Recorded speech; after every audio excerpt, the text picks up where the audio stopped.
G'day everyone. My name's Daniel. I'm the minister at Gympie Presbyterian Church, and it's great to have you here tonight and also those who are joining us online. The Gympie Ministers Network has organised this forum in the lead up to the Queensland state election.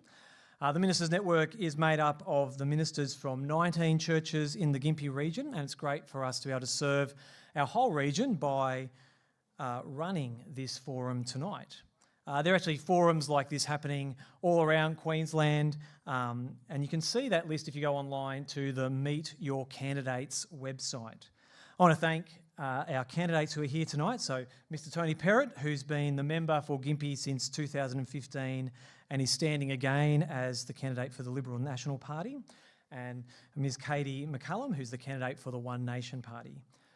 We also invited Mr Lachlan Anderson, the Labor Party candidate, but despite a number of emails and messages inviting him to be here tonight, we didn't receive response from him. Now, as you can tell, we only invited 3 people to be here at this forum. We haven't invited all those who will be standing for election. We decided to invite those whose party got a significant vote at the last election, those who are likely or whose party are likely to be elected to Parliament. And the reason for that was to respect their time and allow the candidates a reasonable amount of time to speak. I want to thank the Gympie Church of Christ for allowing us to use their facilities today. If you're not familiar with the building, the toilets are through that door that I'm pointing to. If you're on the internet, it probably doesn't matter, but through that door and to the left are the toilets. If there's a fire, I can see lots of doors around us, so I'm sure you just calmly walk out one of those doors and you'll be safe if that happens. This year at our church, we've been meeting Jesus as we've been reading Matthew's biography about him, Matthew's Gospel. And Matthew records a time when Jesus answered a question about politics. The question he's asked is whether it's right to pay taxes to the Roman Empire. And it's a trick question. Nothing ever changes. There are always trick questions when it comes to politics. But Jesus' answer is simple and profound. He says, "Give back to Caesar what is Caesar's and to God what is God's." Jesus' answer is brilliant. Not only does he effortlessly avoid the trap, he teaches us that Caesar, the government, which for us includes elected officials, Jesus says they have an important role in our world. They deserve honour and respect. But his bigger message is, although the government deserves respect and appropriate attention, God deserves everything. God deserves our worship and praise, our devotion and love. And this is why Jesus lived, died and rose again. So through faith in him, we can be forgiven for not giving God what he deserves and can be changed by his Spirit so we do give God what he deserves. So what Jesus says means what we're doing tonight is important because government is important, but it's not of ultimate importance.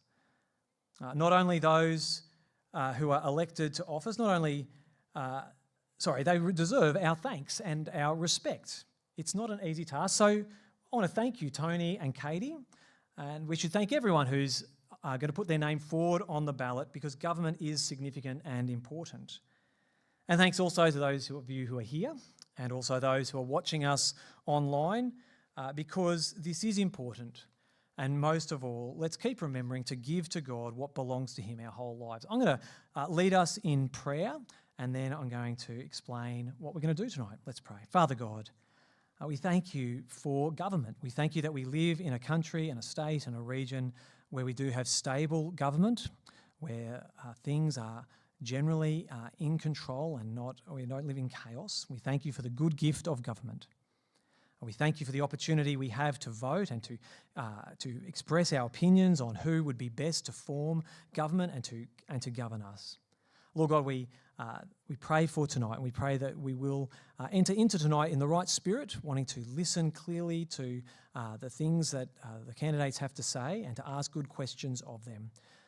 And we ask all these things in Jesus' name. Amen. The way things are going to happen is we're going to hear from the candidates. We've got some questions we're going to ask them. We've got 5 questions that have been put together by Queensland churches together, church leaders from throughout the state, questions they think many Christians want to know the answer to. And then we're going to open the floor to your questions. And we're going to do that using a website called Slido. The way you use Slido is, well, the screen up there tells you most of what you need to do. But if you're on the internet, you can't see that screen. So I'll go through it. What you need to do is on your phone, go to slido.com, enter the code, which is up on the screen, 3228913, into the box that says Ask Your Questions. Make sure you're looking at the question and answer section, not the polls. We're not taking any polls tonight. That happens on October 26th. Today we're asking questions. And to ask a question, you've got to be short. It's like an old school text message. You have 160 characters. That's it. There is an AI button that says if you type too long and then can press AI it, it does a terrible job. I tried it today and it just rubbished my question, which I thought was a really good question. So don't do that. Just try and be succinct. That means you've got to ask a question. Don't tell us your opinion. Just ask what you want to hear. And then also what you can be doing is, as you see those questions arrive, there's a thumbs up button. If you think someone else is asking a gem of a question, click thumbs up and that'll rise that question in the list. We're not going to promise to ask all those questions, to put all the questions to the candidates. We'll select the best and most popular questions. So what we're going to do now is going to invite Tony and Katie, give them 5 minutes each to introduce themselves. Then when we get to the set questions, those 5 questions, I'll give them 3 minutes each to answer those questions. And then any questions from the floor will have 2 minutes each. And I think we might invite Katie to start. She's closer to the microphone. So I'd like to give a warm welcome to Ms. Katie McCallum. Thank you. G'day everybody. My name is Katie McCallum and my voice doesn't usually sound like this, but I've got that dreaded cold that's going around everywhere, and I think, Tony, you might have had the wog as well, haven't you? Yeah, we've all got it, so you'll have to excuse our croaky voices tonight. But first of all, I'd like to thank Daniel for organising the event and for bringing everybody together. I think this is an amazing opportunity for people in Gympie region to hear what we have to say, particularly in this environment, so thank you very much. My mum raised me to not talk about myself. I had it drummed into me. Don't talk about yourself. No one wants to hear about you. But I spent many, many, many years in the Queensland Police Service as a general duties cop. And if there's one thing I learnt, that I need to know about people before I can give them my vote, before I can give them my respect. So I'm just going to give you a couple of bits and pieces about me so you know who I am, because I'm asking for you to support me, and to do that you need to know who I am. So I'm a 48-year-old mother of 2, married to my husband who I've been with for 20 years. We live out on the Black Snake Range up behind Kilkeven on an 881-acre property. My children are 13 years old, that's Audrey, and 16 years old, that's Cooper. I was born and bred in the Lockyer Valley, born in the Gatton Hospital, spent my whole life in Gatton, bar 2 years when I was at Roma. And I left school and became a spare parts interpreter at the local Ford dealership. I was the only Sheila who'd ever done the actual Ford Motor Company spare parts course in Australia. Had to do it through America back in the day with the old microfiche under the machine. No computers back then. So I went off to uni at Gatton for a few years, and then I decided at uni that I was pursuing a career in teaching. Wow, this whole policing thing looks really cool and fun, and I can get out there and help people and see the countryside while I'm at it. So I threw my hat in the ring, joined the Queensland Police Service. I was about 23 at the time. So I went straight to Mount Isa. I served in Mount Isa. I went to Doomadgee. I served there for 2 years. Then on to Mornington Island. They're the 2 most remote police stations in Queensland. And from there came back down to Mergen, where I resigned from the Queensland Police.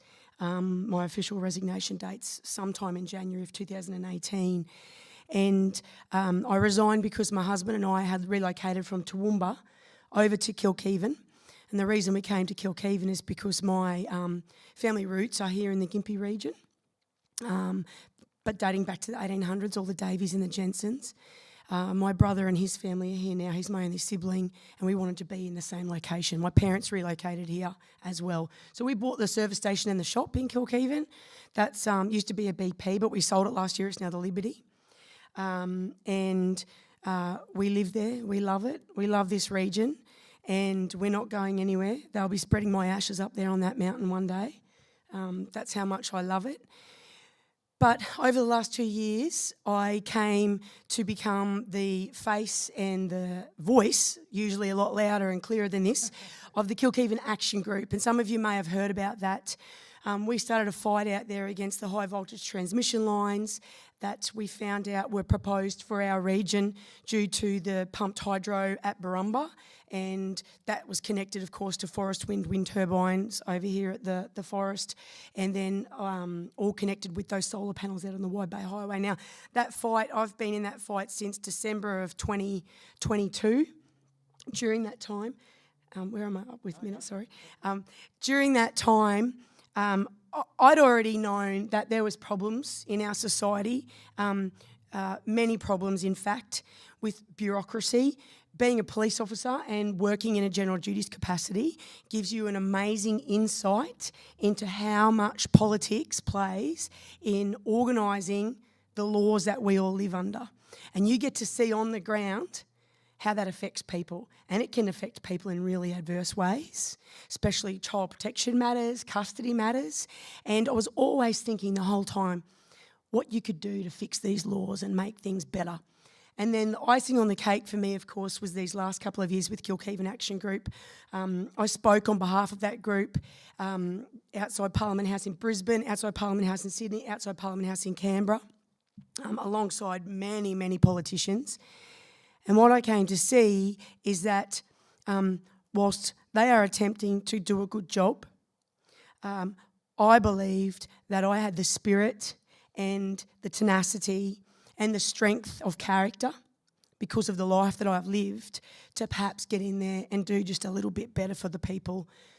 I love my community and I love all of the people that I live with, and I want to make it a better place for everybody. I want to see my children growing up in a region that isn't industrialised with solar panels and wind turbines. And so I threw my hat in the ring, and of course it had to be with One Nation, because I believe that that is a party of common sense and for all people, for every single person, hence the name One Nation. That is my story. I didn't want to bore you to death. My mother will be so disappointed in me talking about myself. But I just felt that it needed to be put out there so you knew who I was. And if you're ever in Kilkeven, stop in for a cuppa. I make a good coffee. Thank you very much.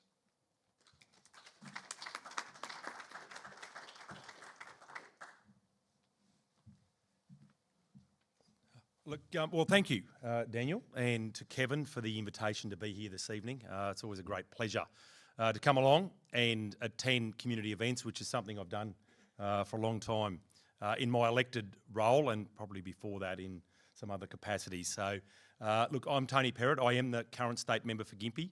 I've been in that role for 10 years, and it is a great privilege to serve in the Queensland Parliament, something that I don't take for granted and something that I cherish, but equally respect the view that comes forwards from people and forums like this and the opinions that we actually hear. Just a little bit of background with me, and I'm here with my wife Michelle this evening, and thank you for being here. You've always stand by me with respect these things. And the relationship that I've had with the Ministers Network in this region predates my role as the state member for Gympie and dates back to when I was the Deputy Mayor of the region. And particularly in a role that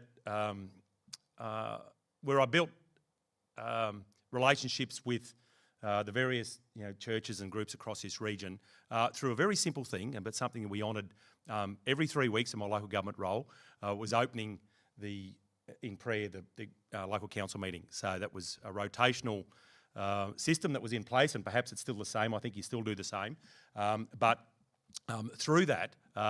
We were able to then network with the Ministers Network with the mayoral prayer breakfast, and my wife took a very, very strong lead in that when it was held in the Gympie Pavilion. So respect the work that you do and particularly the opinion that you've always brought forward to me as a state member. I too live in Kilkeven, so I've been there probably a little bit longer than Katie. We moved there back in the late 90s in 1997. We bought a rural property very young children at the time, so I had 2 daughters. I think one was 2 and the other one was 6 months at the time. So we moved from Kingaroy to there, and I've never ever believed that was ever a mistake. Something by moving into this community, it was something that I valued, and that was in the Kilkeven community. But through a different role, I ended up as part of the Gympie region, and that was when I was firstly elected to the Kilkeven Shire, right back in 2003. So that's where I first started my elected representation, way back in 2003, and ended up as a deputy mayor of the Kilkeven Shire. Then went through various reforms to local government, ended up the deputy mayor of the Gympie Regional Council, and then through that, the great honour to be able to then run in the 2015 election, and then I was elected into the Parliament in January 2015.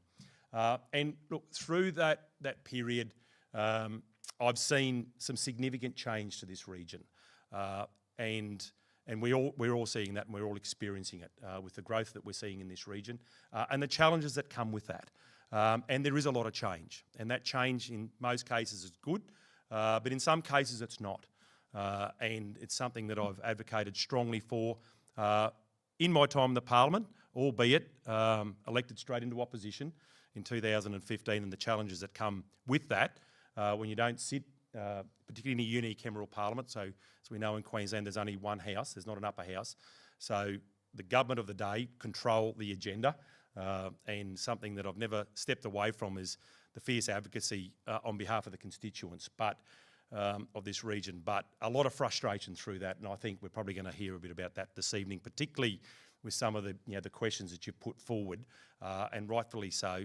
Some of the changes that we've seen the current government bring, over the last 10 years, that something certainly I haven't agreed with. Those that have opposed them in the Parliament, but nonetheless they've been put into law in this state. But something that I'm certainly cognizant of. Look, I obviously put my name forward. There's in a capacity to hopefully be elected again. You never take any election for granted. This is my 7th election between a local government election and a state election. So I always understand the challenges. Welcome, obviously the candidates that come forward, and the contest, the contest around policy ideas. I think it's helpful that we do have that. We don't all agree, and it's something that I see as a state member. The variety of opinion that I see through my office about various matters is always interesting, and it is. And some people are very passionate, some more passionate than others, and unfortunately that doesn't always play out well. However, it's always interesting, and I've always treated those views with respect, regardless of whether I agree with them. The thing that you must give to the electors in this region and the community is respect, and you must be a much better listener in this role than you are a speaker. I know we are encouraged to talk and stand up like we are at forums like this evening, but you must be a much better listener, because it's important that you understand those views and give the respect to those people that hold those views, even though at times you mightn't agree with them. So look forward to the discussion this evening in and around some of the questions, and thank you again for having me here this evening.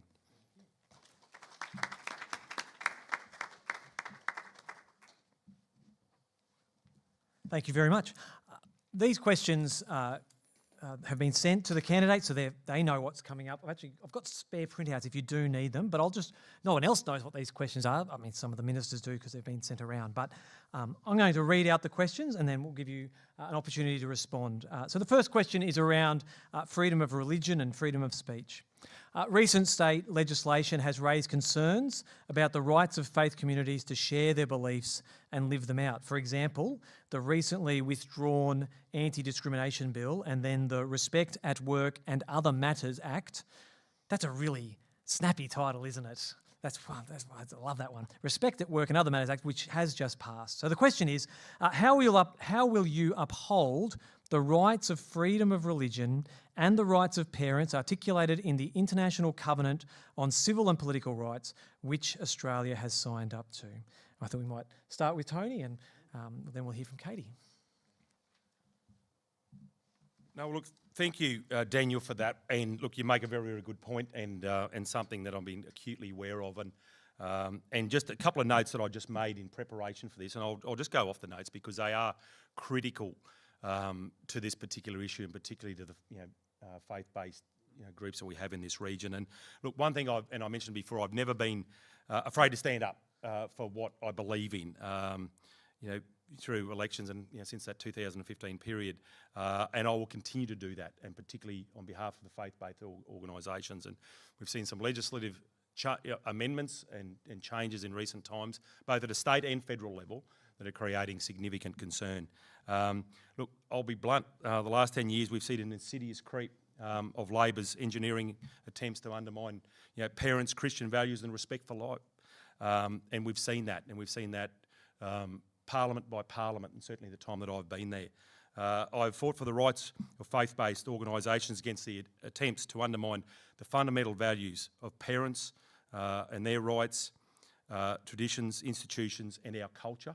And I think we've even seen it, creeping into that area too, where there's a lot of challenge in and around being proud of our existing culture.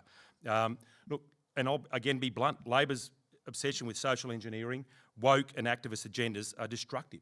And they don't give up. They simply don't give up. They use legislative regulation, media and activist campaigns to achieve their goals. And I see that firsthand because I see what comes into my office and the sort of attempts that they make to try and just continue to creep into those areas. And look, attacking Christian values, families and the way of life will not make our society more tolerant or inclusive. It is important to always remember that our entire system of government, our way of life and democracy is based on the foundations of the Judeo-Christian principles. Everything that we do is based on those principles. And it's something that I hold close to us, and it gives us the democratic country that we have. And any suggestion of trying to take those away undermines what we are as a state and as a nation.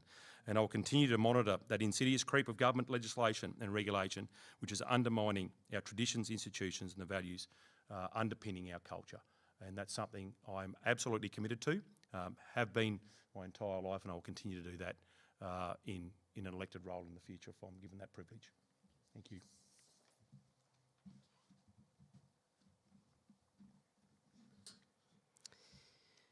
So I guess if I could address the International Covenant on Civil and Political Rights. Has anybody here in the room actually read it? No. So it's a document that we signed up to in the 1970s, and it was ratified in 1980, I believe, or 81. But the thing about that covenant is that it has never been adopted into any laws in Australia, any domestic laws. Whilst it's a framework that we can work underneath, we've never actually had any government that's taken the time or the effort to pull the parts out of that covenant and adopt them into law. So I just wanted to put that out first of all. So our rights are afforded to us through federal laws and state laws. That is where anti-discrimination laws come from, rights to religious freedoms come from. And One Nation has and will always support religious freedoms and the right for people to have religious views, as long as these do not impinge on other people's rights, and that we are abiding by the law. One Nation supports the rights of religious institutions to employ people with that same view. And if I can just go from that statement across to the Anti-Discrimination Amendment Bill that's currently sitting on the table down there in Brisbane. When I read through it, there is one section, and I don't know if you've read through that. Did you see the exception to the exception for education institutions? Yeah, there is an exception in it for religious faith-based educational institutions to be able to dictate what sex of student go to their school, so we can continue to have single-sex schools or multi-sex schools, whichever, and that you could employ people of the same religious views that the school follows. So look, I'm not a huge fan of every part of that act or that amended bill, but what I can say is hats off to them for that one particular section, because at least they are acknowledging that as faith-based schools, they are leaving an exception in there for you to continue to employ the people you wish to employ based on their religious backgrounds and what sex of students you wish to have at the school. So what I would like to say is that One Nation themselves do not have the capacity to form a government. We know that. I've got the candidate from Maryborough here today, Taryn Gillard. Our hope, and I can say that I have gotten to know these guys who are all the other One Nation candidates in this region, Callide, Nanango, Harvey Bay, Bundaberg.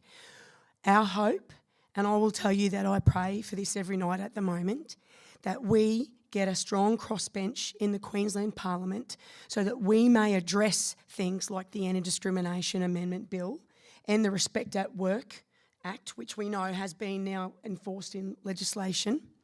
There are sections of that I personally do not agree with, and there are sections of that go against One Nation's beliefs and policies.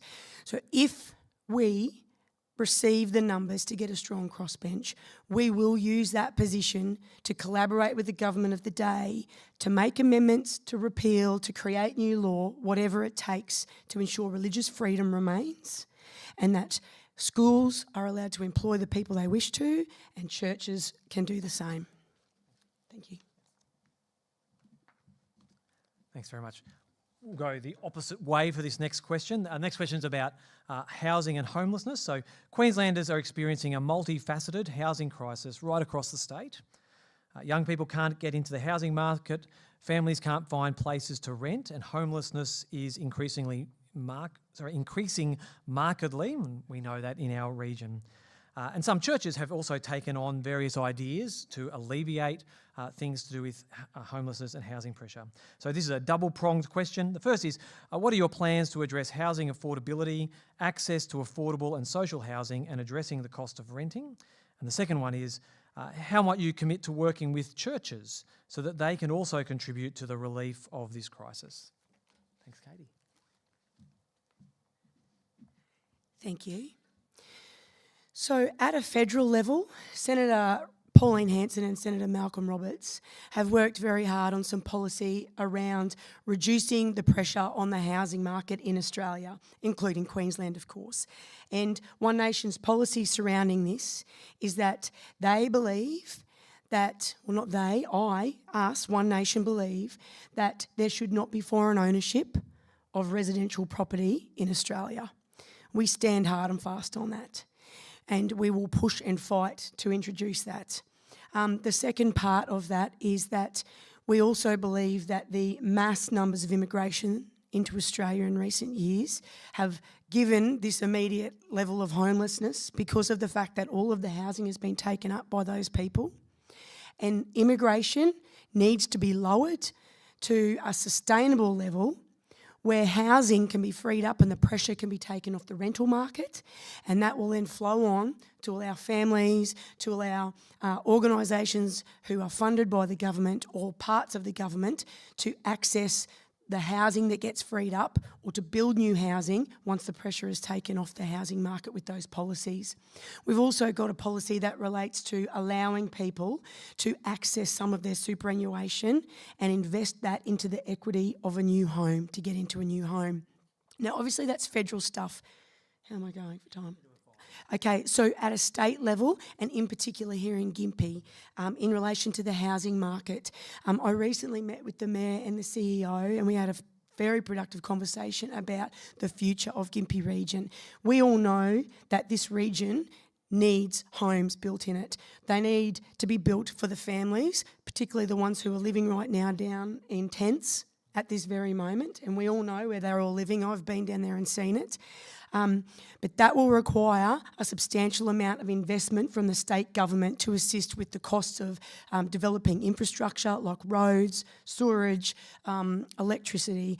That's not going to happen if we do not get that investment. That is another thing that I will go forward with and fight for as a strong crossbench member, to collaborate with the government to get the money for those things to happen.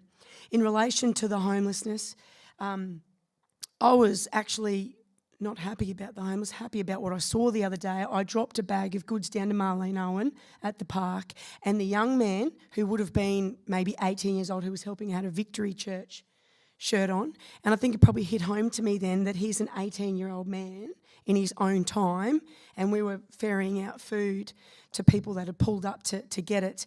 That's a real sobering thing to see. I haven't been able to spend as much time as I wish, because leading up to this I'd worked in my shop for 7 days a week. But I will do whatever it takes to assist every church in this town, every organisation, every individual like Marlene, so that we can provide more services, more food and roofs over the heads of all those people that are homeless tonight, living rough on the streets of Gympie. Thank you.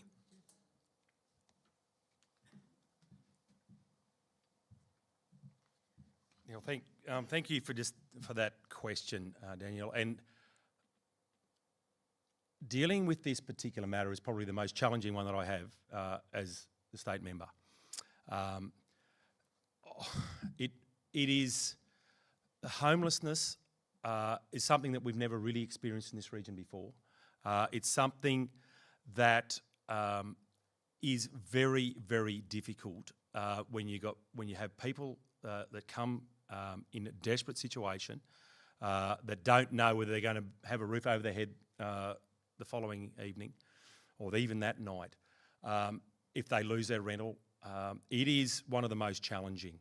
And it's a failure of all governments with respect, lack of planning, because there's just simply not enough homes. That's simply what it is. The lack of planning and the lack of investment, we can use all sorts of reasons, but the understanding from government must be better than what it's been. It must be.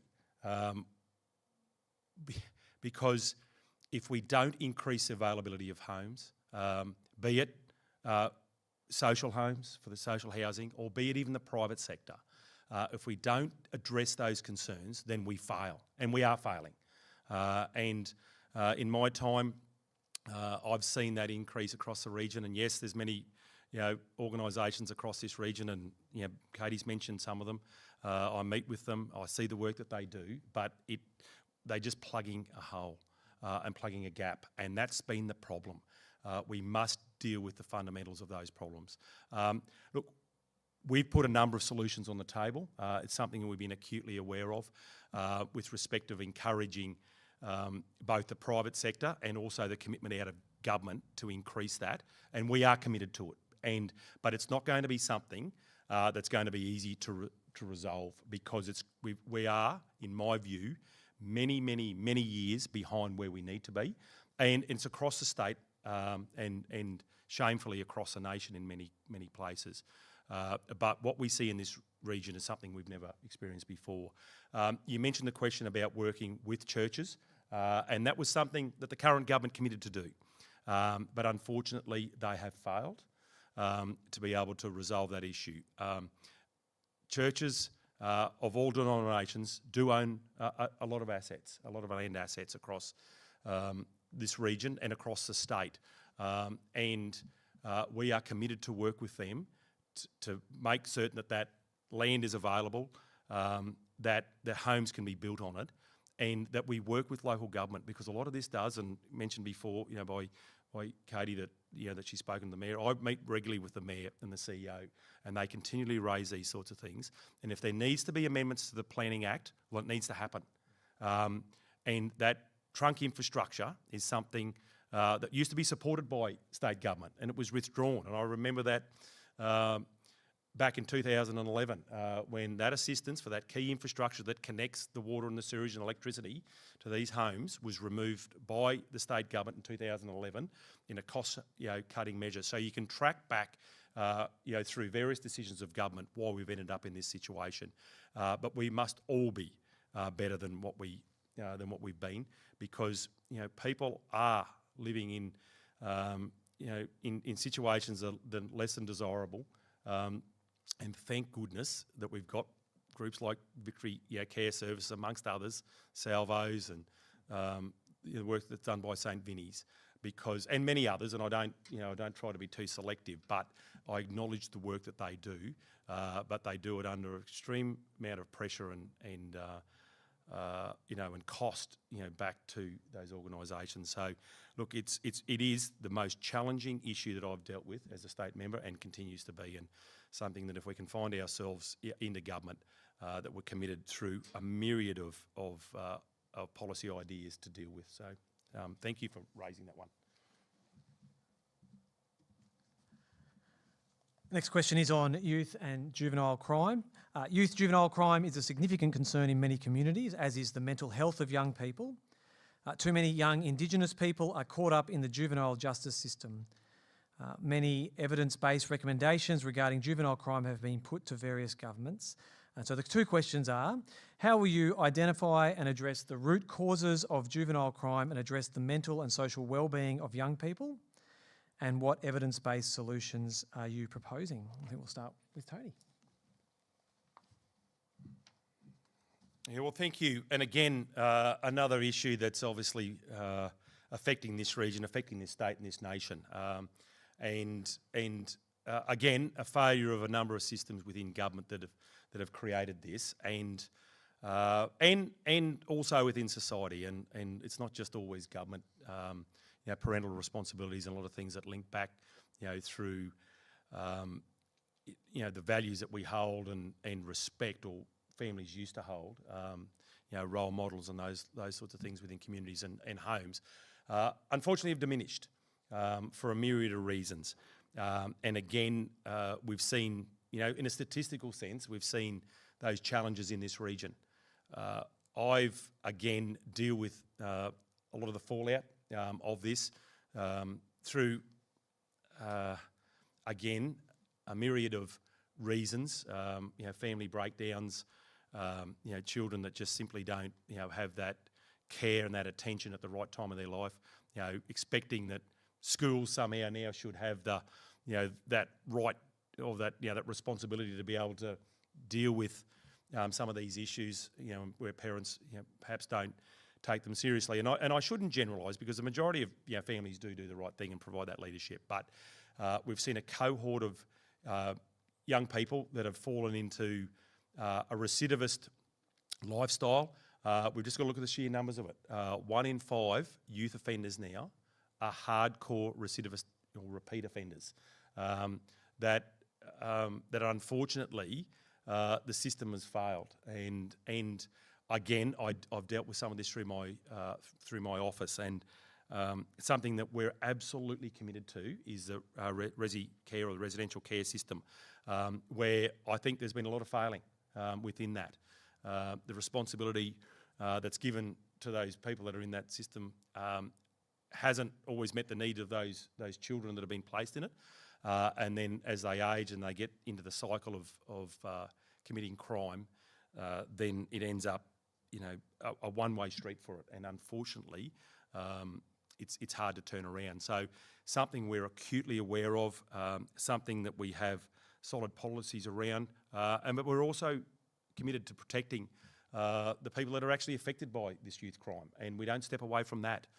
We've made some very strong commitments about what we will do in government about adult crime, adult time, so that there are actual penalties for these people. So it's not a revolving door for some of these offenders. But we're not going to, once they've been, taken care of through the justice system, that there'll be a follow-up process that's beyond it. So they're not thrown back on the street just to go round and round and round in those circles. It's important that we provide that level of care in various forms, and not every child's the same, and we know that. Some respond quicker to certain programs than others, but I know the contact that I receive from a lot of constituents across this region. It's a growing problem. It's something that again is a failure, and I think you can pinpoint times within the last 10 years where policies have been repealed that were working effectively, and having been in one of the areas that I was on when I was first elected to Parliament, of all things, was the Legal Affairs and Community Safety Committee for the first period when I was in the Parliament, when they were actually changing some of the laws that had worked effectively in this state. And some of the proponents that were actually key advocates for that policy now were on that committee at the time, and it wasn't in their heart to be able to deal with some of these issues. So yes, there's got to be consequences for action. We've got to take a tough stance on behalf of the victims, but equally we've got to try and intercept. And a lot of what I hear, particularly when you talk to through the education system to teachers, is at that primary age, primary school age. A lot of those kids are identified at that stage, and that care and that attention must be given at that stage to try and keep them from a life of crime. Thank you.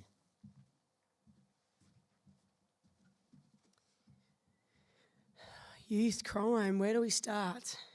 I think it's a no-brainer that everybody understands that we are suffering through a wave of juvenile offending and youth crime. That wave's not breaking anywhere, and not is it going to break in the future either unless we flick the circuit breaker and fix what's going on. Now, in my time as a police officer, and I can't name names or specific incidents, but what I can tell you is that under the Bail Act, and this was during my entire career, and we dealt with recidivist youth offenders every single night in every place I ever worked. And somebody's ringing you. And with those kids, the only power we ever had was to grab them off the street if they were breaching their curfew or their bail, or we just found them breaking in somewhere, fill a single-paged form out under the Bail Act, tell the magistrate what was going on, and then drop them at home again. Once you drop them at home, there is nothing to keep them there. Youth offenders are offending because there are a multitude of problems in their lives. It's a multifaceted approach to fix this problem, one that's going to require people with heart, with experience, who've seen exactly what goes on in those homes. I've been into foster homes that were businesses where you walked down a hallway and there were 6 doors on each side numbered, and there was a clipboard at the doorway, and you were doing bail and curfew checks, and you just had to find the number of the child because the couple were upstairs, the foster parents, and it was an income for them. That stuff needs to stop. There needs to be a broom swept through the systems that are currently in place. I did 2 years in Doomadgee where we dealt with offending children every single day. Nearly every one of those kids was high on fuel. They broke into the council office every night to steal fuel to quell their hunger pains. Every single one of them was starving. And that is not because there is no money there, because there is. I could write you a 10-point plan quite quickly on how to fix the things that are wrong in those places. But when we talk about evidence-based programs and how to fix it, we've got a program here in Queensland called the Hard Yakka program, and I'm not sure if you've heard about it. I heard about it quite a while ago when the man who runs it stopped into my shop in Kilkeven. When he explained it to me, I said to him, that is exactly what we used to do in Doomadgee. We would identify the child who was the ringleader, and then we would go down and talk to the elders. You'd sit in the dirt with them and you go, hey, we've got to get this kid out, take him to Lawn Hill, take him to Riversley or wherever. 6 weeks on that property, they came back a completely different child because they had been removed from the alcohol and the abuse and the smokes and the drugs.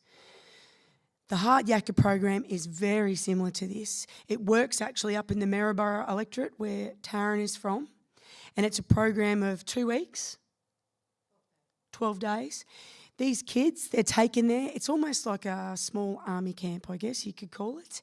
And they're getting results of children leaving that program and not reoffending of over 90%. That's their result rate. One Nation has written that program into their policy.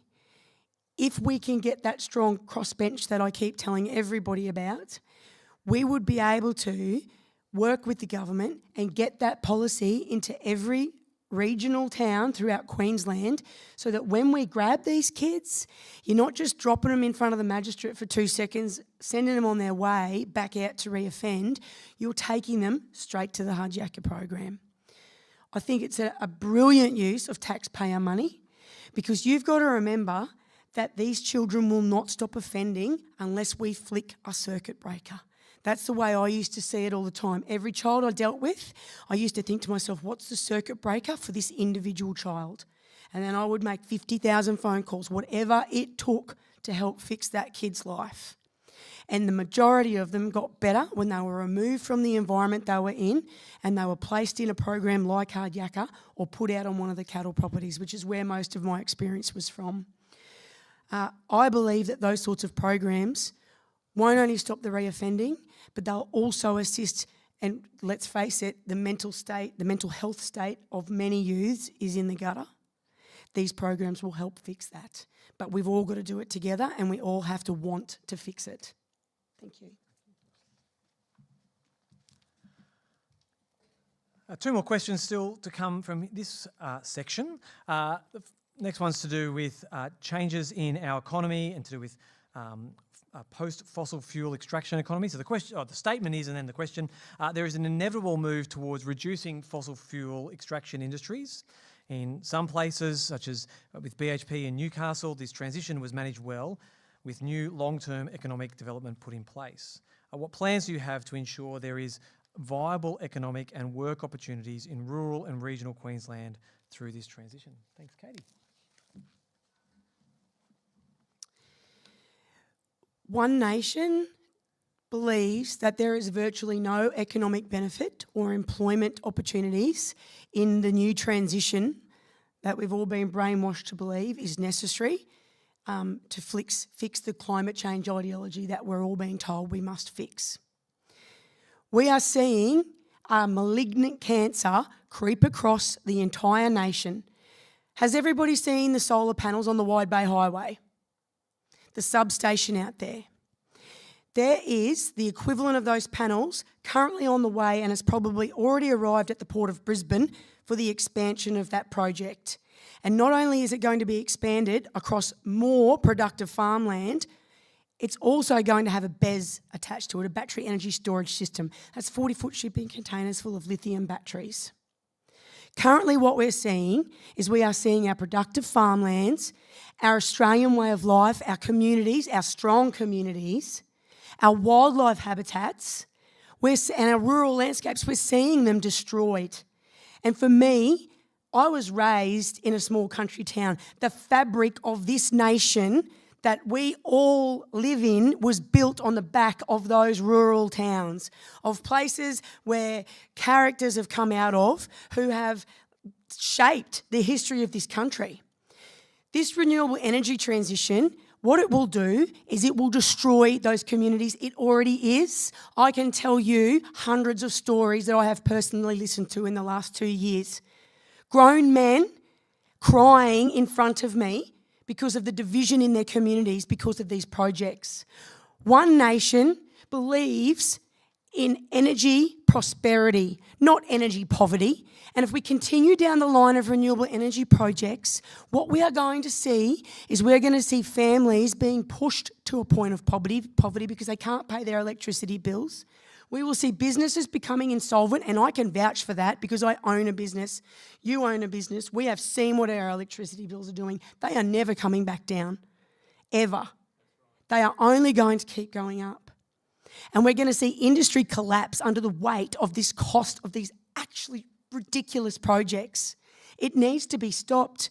We need to leverage the natural resources we have in this nation, coal, gas, uranium, because whilst we continue to virtue signal and put solar panels in on productive farmland and wind turbines up, the emissions, and not just CO2, we need to stop conflating environmental damage with CO2. That is not the bad man in the equation. The emissions, the toxic emissions on this earth, thank you to our friends in China and India, are increasing at an exponential rate. A quick Google search will show you the graphs that show what it's gone like this, and in the last decade, up like that. That's the emissions coming from those countries. Where do you think all of the components for the renewable energy projects come from? China. The majority come from China. We dig the coal out of the ground here, we send it to China so they can burn it, and then they can produce solar panels to send back to us, which then get destroyed by hail. But let's look at the long term of these projects.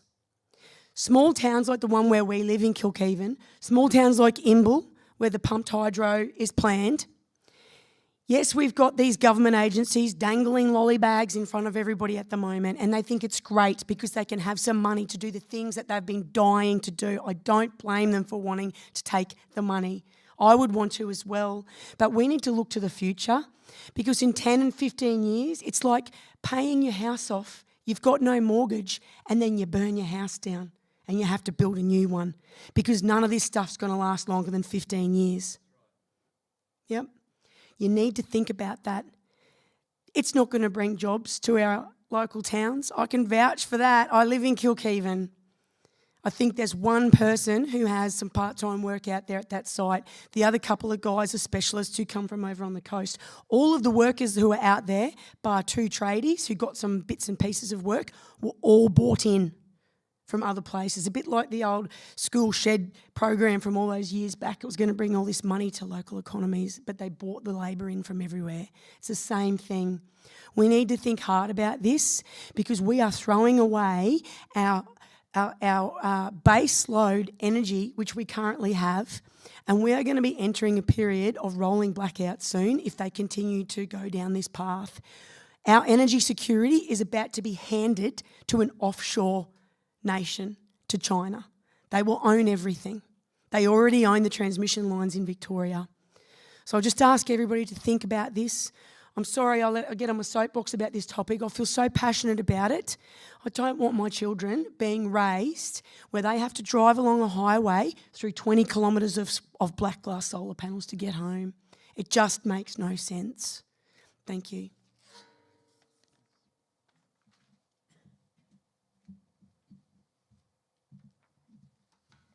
Well, look, thank you. And there is a couple of parts to this question. It's obviously about local economies and how we can develop local economies. But I will touch on that, and I know Katie's touched on those matters relating to renewable projects. And of course, we've seen laws that sit around those renewable projects and planning laws that don't meet the expectation of the community, and that's what they are. And there's some simple processes that need to be put in place for those things, and you've got to make them impact accessible. That's what's needed. That's what hasn't happened. And the ones that have been referred to were approved by council through code assessment rather than impact accessible.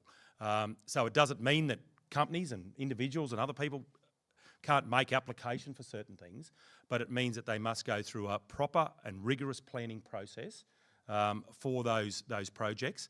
And to do that, you've got to make them impact accessible and amend the State Planning Act to do that. That's how you do it. It's as simple as that. You've got to do that. If you don't do that, then of course you'll see those sort of issues. And by making them impact accessible, it does then protect good quality agricultural land, and it does by doing that, because that becomes a key factor in that assessment of whether they are being proposed on good quality agricultural lands. And probably the most important part of that process is making them so you get lawful objection against those proposals, which they currently don't. When they're code accessible, they don't.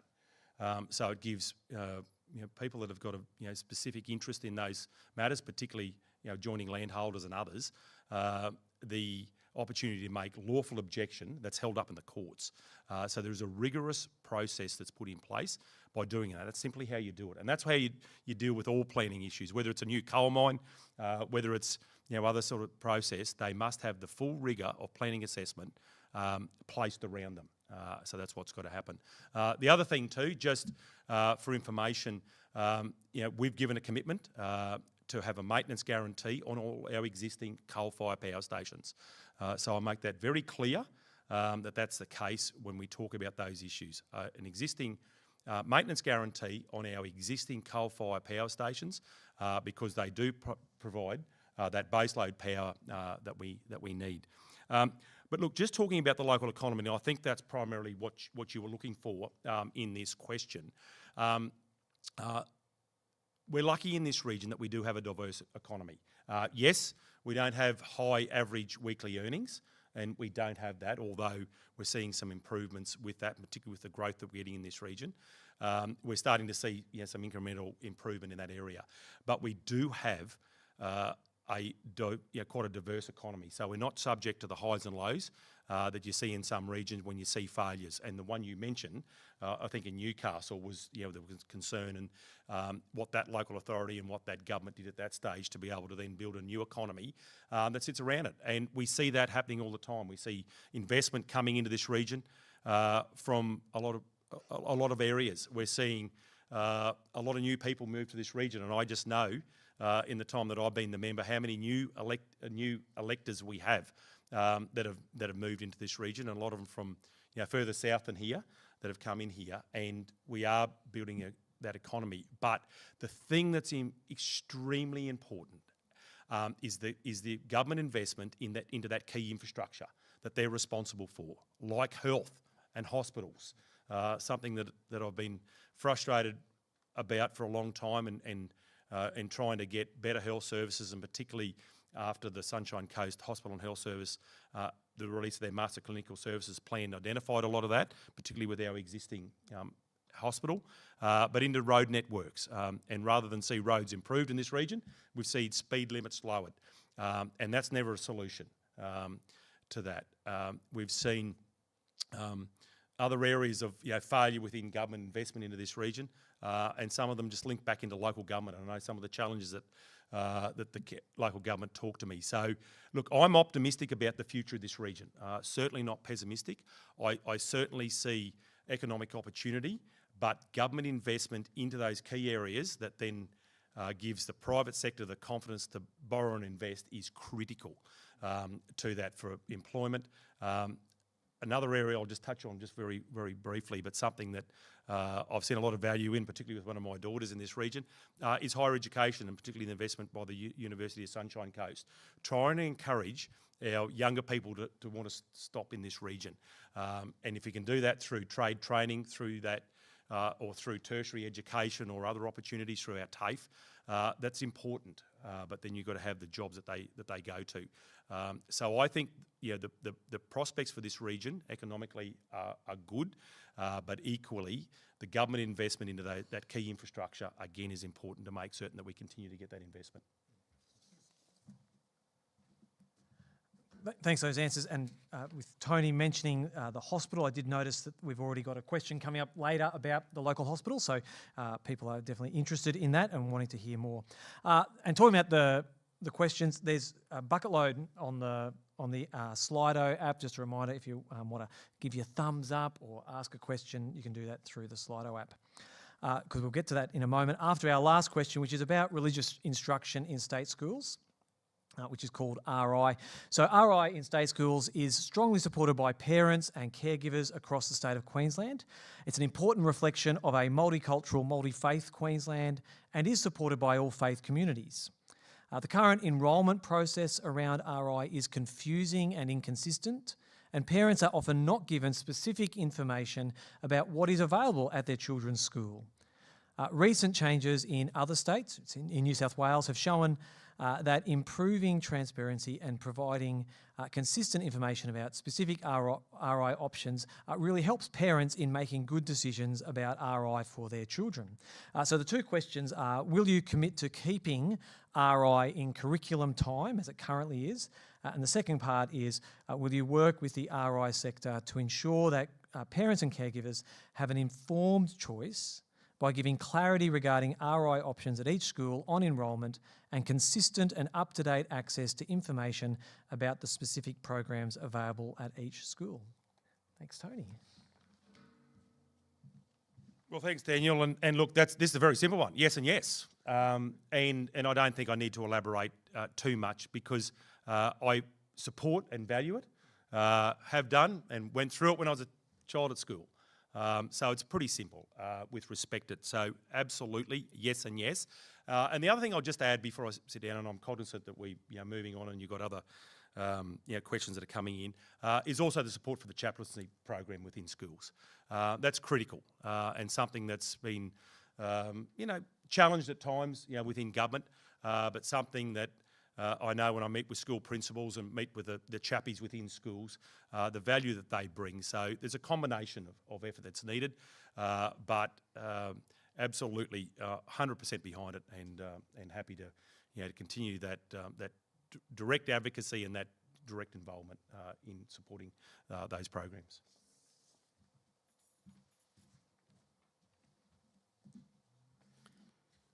So I guess just to clarify, and I'm sure everybody already understands this, but religious instruction is not actually part of the formal curriculum in Queensland. Part of the education. It's part, But it's not taught by teachers. and yeah, correct. Thank you very much. It's not taught by teachers in the classroom on a daily basis. I have no objection whatsoever, nor does One Nation, to religious instruction being a part of the classrooms here in Queensland. It is attended on a voluntary basis by students. I attended at Lockyer High. I think that it is something that is vital and it should be offered to all students. And I also do believe that there needs to be transparency about what is taught in those lessons, and if there are any parents that wish to access the approved religious instructor, there should be processes within each school so that the parents can speak to them one-on-one, as a group on one, however they want to do it. So I would absolutely work to continue that program running in all of our state schools. I would have no objections to it whatsoever. And in fact, I would probably look to increase the level of involvement of the parents in what is taught in those lessons. Yes, that's it. Thank you. Well, thanks very much. And I suppose for everyone's benefit, so Christian RI and RI of any faith is generally about a half-hour program throughout the week at schools where it's provided by volunteers from local churches and other faith groups. So that's a little bit about RI. So we're going to move on now to the hot seat, the questions coming in through Slido. And Kevin is helping me here. And Kevin only became an Australian citizen last year? Something like that. So this is his first time voting in a state election. So it's his choice what questions pop up. So I'm trusting you and your infinite experience here, Kevin. So that's fantastic. But the first question that is coming up, and I reckon we'll probably have time for about 4 or 5 of these, Kevin, I reckon. The first question, and we'll just have 2 minutes each. What will your party do to stop the, and inverted quotation marks, woke ideology that is being inculcated into our primary schools children in Queensland? Do you want me to repeat the question? Because I did stumble over it. No, you got it? Excellent. I think we'll start with Katie. The woke ideologies in our schools, where do I start? Because I have 2 children that are at school, as you do as well. Some of the stuff that I've heard them come home with is quite terrible. So this probably goes back to that amendment to the anti-discrimination bill that's before the government at the moment that I spoke about. What I see in that bill is that we need to have some more changes made to it to tighten the screws. I believe that, and our party believes, that there are 2 genders. They are male and female. These are the things that must be taught to children in school, and we will stand hard and fast on that.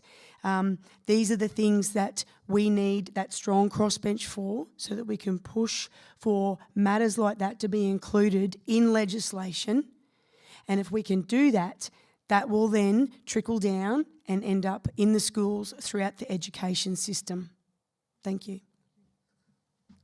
Was there a second part, sorry?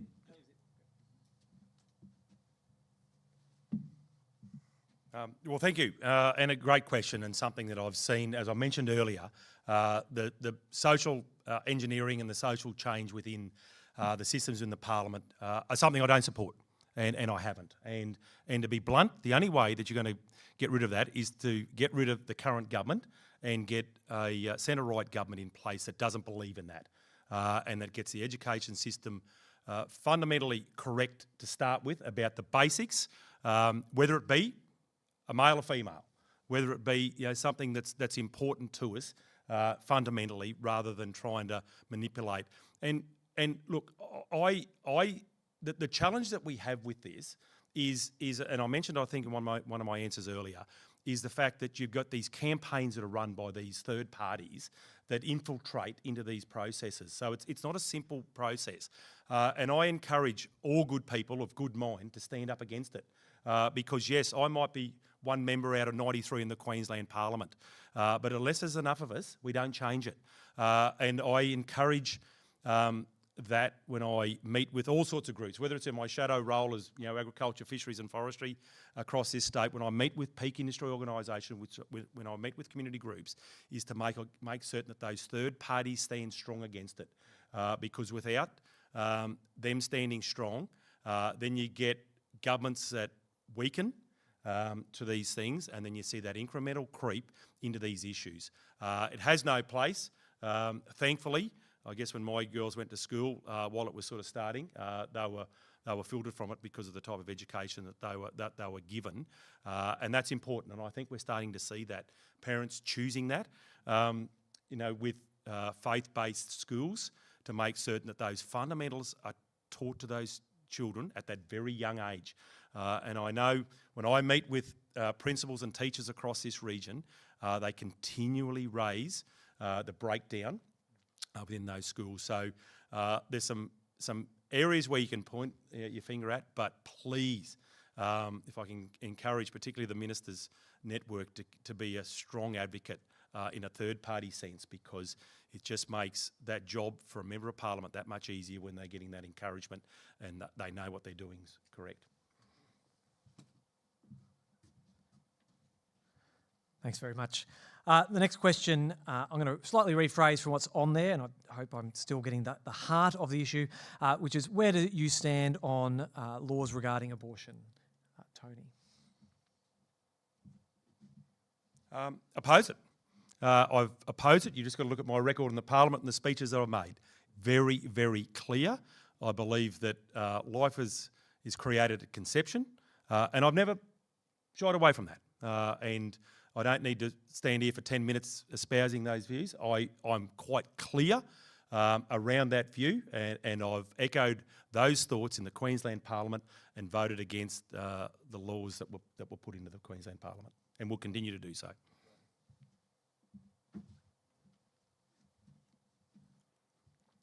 One Nation as a party is pro-life, and it is one of the big reasons why I stand here representing that party. I believe that life is sacred. I believe that it is formed at that moment of conception, and I believe it's a gift that's been given to us by God. That's my true belief. The concept of abortion is not something that sits well with me, and there would never be a point at all in my life where I would back down on that opinion that I personally hold, and I would stand strong in any argument or any debate, any vote that might come my way on that subject, because I am pro-life. Thank you. Yeah, go for it. Just to try and combine two of these because they're similar in the same area. One is the plan for Gympie hospital services, particularly hospice, palliative care beds for the aging population. And another question is on the similar vein, what about maternity wards and the increased travel and stress for expectant mothers? How will you address these?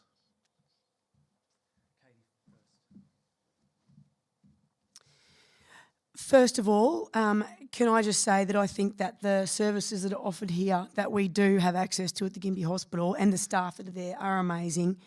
And I say that because I spent all of last night at the Gympie Hospital with my daughter who nearly lost her finger, and thanks to our horse. So I actually feel that we're blessed to even have health services in these modern days. But what I do know from speaking to people that work there is that the resources, staffing, we're seeing this across the board in so many different government departments, policing, health, education, they're understaffed and they're under-resourced.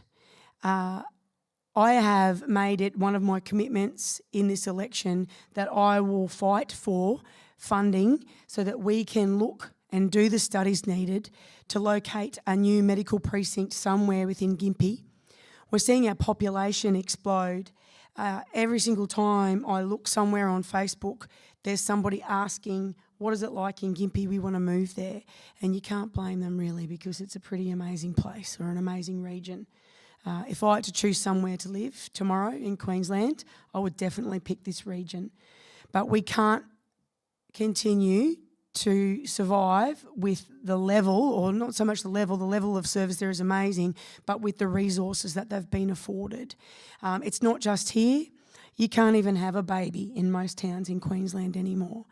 I was born in a tiny country town. I'm pretty sure most people here were too. It's how it used to be. There was midwives everywhere. We need to get funding back into those programs. We need to have midwives and dons and all that old-fashioned stuff that we all grew up with back into our hospitals. So I say again, and I sound like a broken record, but as a strong crossbench with people like Taryn, with people like Adam, with people like Chris, what we can do is we can work together to get that funding and to push for all those services to be increased. And it's not going to happen overnight. There's going to be a huge period of time until we fix things. There's a lot of things to be fixed.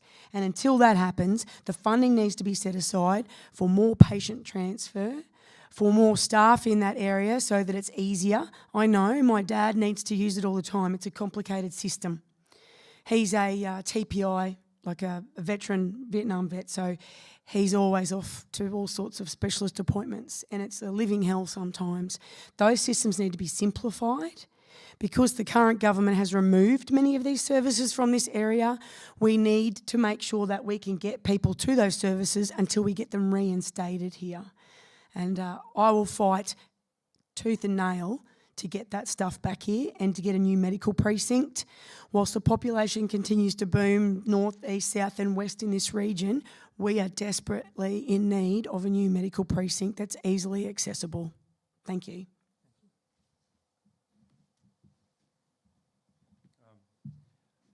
Well, yeah, thank you for that question. And it's something, again, has been a great frustration since I've been the member.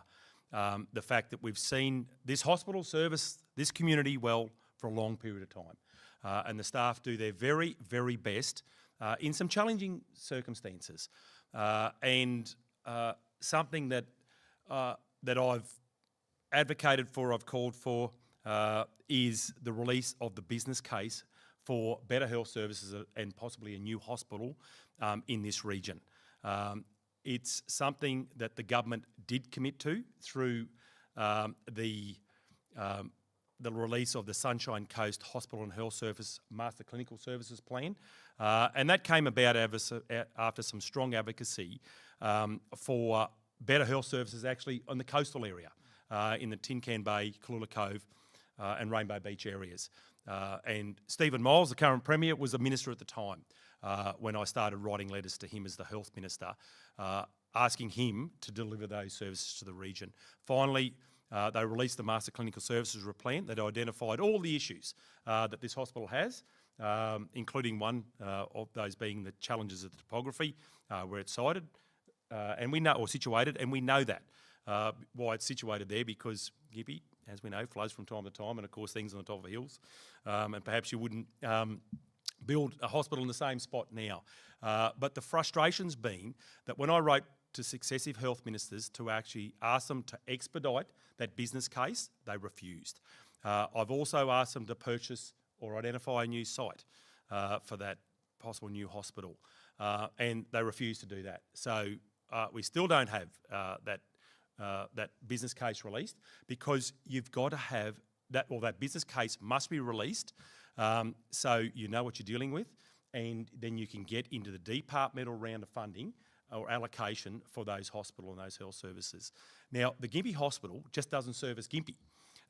It's the catchment area that it services. As I mentioned, Rainbow Beach, Tin Can Bay, Cooloola Cove, back into the Mary Valley, north towards Glenwood to the top of the electorate, and back out beyond where I live to Gameri. That's the catchment area for that hospital. And it's not acceptable to think that people have to travel past this hospital to the Sunshine Coast University Hospital to receive some of the services. And I've had many petitions of the state to the state government about services that weren't offered, whether it was a paediatric ward, whether it was a fractures clinic, all the various things that I've continued to advocate for. We've been sadly missing in this region, or have been that the funding hasn't been sufficient. Now, I don't underestimate the task in being able to deliver that, but you've got to at first get to the starter's gate with respect it, and that's having that business case released that apparently they're working on. And I give that commitment that if we find ourselves in government, that will be released. Because that will be the pathway forward, and then the interaction that we then get from the community about the input that goes. And I'll just mention one other thing this evening, and something that we're very fortunate to have in this region is the palliative care service that we have. Little Haven is certainly an example that I've used regularly in the Parliament. They've had their challenges in and around, seeking government funding, but what they save the state in respect to the service that they offer to people in this region is second to none across the state. Absolutely second to none. So it's not always about government providing every service.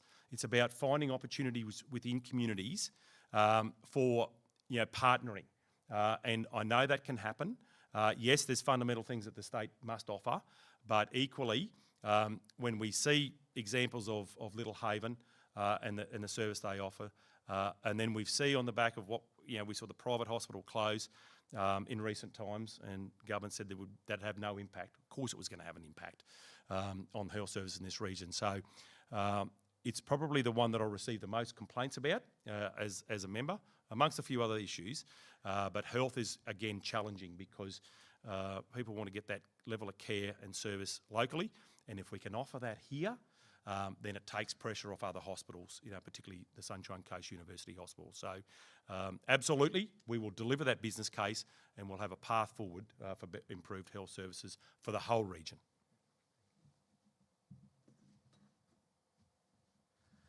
Thank you, Tony and Katie. And I'm thinking we might wrap up there.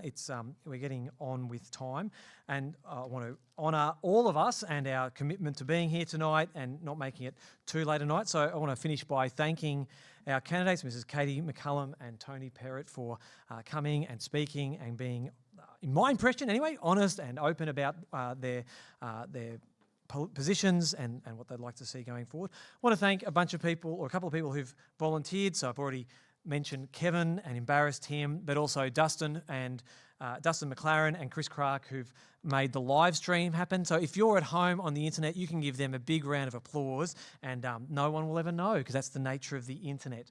But thank you for that, and thanks for those who've come in the room. In a moment, I'm going to ask Bryce to pray for us. Is that going to be okay, Bryce? Excellent. But before I do, I trust tonight's been helpful. Yes, they do come up, and you've appreciated hearing from these candidates, gain some insight into important issues for Queensland and how the candidates, at least some of the candidates, stand on those issues. And before Bryce prays, I want to encourage you to take seriously the part we all have to play in politics. One of the significant things you can do is politically is cast your vote on October 26. But the most significant political act you can do is not actually how you number your votes on October 26. The most significant political act you can do is actually on October 27, when you gather with God's people in your local church, standing with people who numbered those boxes in different ways, but together you'll sing God's praises, you'll join with them in prayer, you'll hear God's word, and you'll eat and drink together. Those things are actually deeply political acts as you declare with your local church that Jesus is Lord. So I'm going to invite Bryce to finish our time together in prayer. Thanks, Bryce.